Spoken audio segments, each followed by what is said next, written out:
I got so much motherfucking design on right now.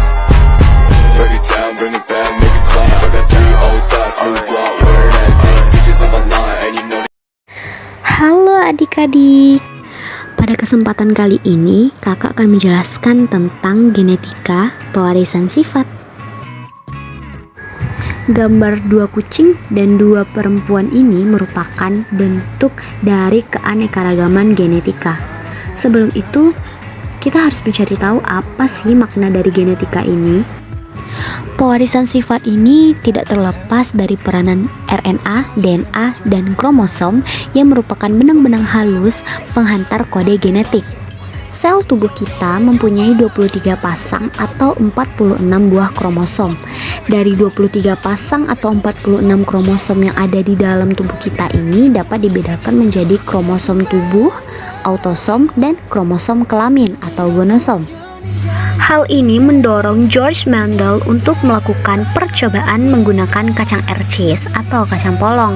Nah, dari percobaan tersebut, Mendel melahirkan hukum mengenai pewarisan sifat, di mana pada hukum pemisahan atau segregation dari Mendel dikenal sebagai hukum pertama Mendel, dan hukum berpasangan secara bebas atau independent assortment dari Mendel dikenal sebagai hukum kedua Mendel. Persilangan monohibrid yang dilakukan oleh George Mendel menggunakan kacang RCS berbunga ungu disilangkan dengan kacang RCS berbunga putih dengan genotip U besar untuk yang berwarna ungu dan U kecil untuk yang berwarna putih. Nantinya akan dihasilkan filial atau anakan yang berwarna ungu dengan genotip U besar U kecil. Hal ini disebabkan karena sifat yang lebih dominan dari genotip bunga berwarna ungu yaitu U besar dan U kecil, serta adanya pengaruh dari genotip bunga berwarna putih sehingga dihasilkan filial yang memiliki genotip U besar dan U kecil. Hasil persilangan bunga berwarna ungu dan bunga berwarna putih tadi disilangkan dengan sesamanya sehingga mendapatkan filial atau anakan 3 buah bunga berwarna ungu dan 1 buah bunga berwarna putih yang merupakan rasio perbandingan fenotipnya, di mana ungu 3 dan putih 1. Sedangkan pada rasio perbandingan genotip berdasarkan sel kelaminnya terdapat 1 bunga berwarna ungu dengan genotip U besar atau yang dominan, dan terdapat 2 bunga berwarna ungu dengan genotip U besar U kecil serta 1 bunga berwarna putih dengan genotip U kecil. Perlu diingat adik-adik bahwa U besar dan U kecil ini memiliki sifat yang berbeda, di mana U besar ini melambangkan sifat yang dominan, sedangkan pada U kecil ini melambangkan sifat yang resesif. Berbeda dengan hukum Mendel 1, hukum Mendel 2 ini menjelaskan tentang persilangan 2 indukan yang memiliki 2 atau lebih sifat yang berbeda.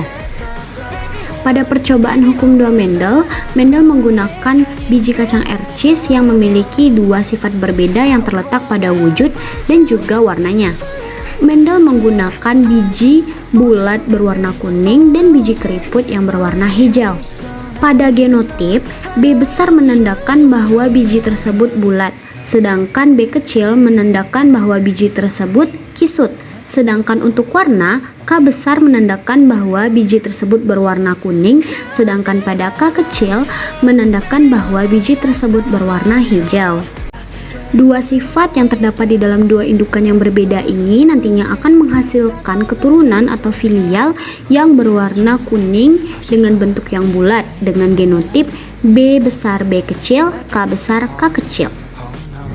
Jika sesama F1 atau filial yang pertama disilangkan, yaitu kacang RCS berbiji bulat berwarna kuning dengan genotip B besar B kecil K besar K kecil disilangkan, maka akan dihasilkan keturunan atau filial yang kedua dengan rasio 9:3:1, di mana hasil yang terbanyak yaitu jatuh kepada biji bulat dengan warna kuning. Terdapat 3 biji bulat dengan warna hijau, 3 biji kisut dengan warna kuning, dan 1 biji kisut dengan warna hijau. Dari sini adik-adik dapat melihat bahwa Alel yang lebih dominan lah yang akan menjadi penentu akhir dari fenotip yang akan kita lihat nantinya. Jadi dari eksperimen Mendel tadi dapat kita simpulkan bahwa perbedaan dari hukum 1 Mendel dan hukum 2 Mendel terletak pada perbedaan antar indukannya, di mana pada hukum 1 Mendel itu yaitu persilangan monohibrid, yaitu perbedaan yang ada pada indukan tuh hanya 1, sedangkan pada hukum 2 Mendel itu terdapat 2 atau lebih perbedaan dari kedua indukan tersebut, namun masih bebas berpasangan. Itulah materi mengenai pewarisan sifat yang dikemukakan oleh hukum 1 Mendel dan hukum 2 Mendel. Sampai jumpa di video berikutnya. Bye bye.